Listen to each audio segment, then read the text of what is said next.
তো তারা চায় তোমরা মদ জুয়া নেশায় ব্যতিব্যস্ত হয়ে থাকো, নামধারী মুসলিমরা চায়, মুনাফিকরা চায় এটা।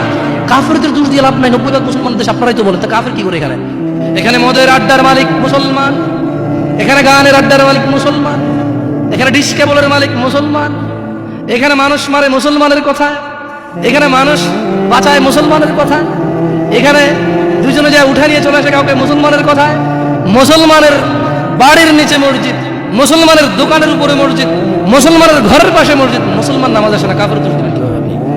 সবই তো মুসলমান। তো এরা কি মুসলমান না মুনাফিক? এরা মিথ্যাবাদী। কি আপনার মনে শুনেছেন যে আমাদেরকে গালি দিয়ে গেল? আল্লাহি আল্লাহি ভুল বুঝিয়েন না।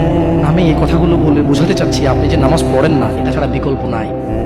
আমি বলি না যে আপনি খারাপ জাহান্নামে চলে যাবেন, না। আপনার মালিক কে? তিনি যদি আপনাকে জান্নাত দেয়, ক্ষমা করে, কেউ ঠেকাইতে পারবে? তো মনে রাখবেন, তিনি মিথ্যা কথা বলেন না। তিনি বলে দিয়েছে তিনি কাদেরকে জান্নাত দেবে। উনি পৃথিবী পরিচালনা করেন একটা নিয়ম শৃঙ্খলায়। কিভাবে? একটা নিয়ম শৃঙ্খলায়। বুঝে আসছেন? আসে নাই?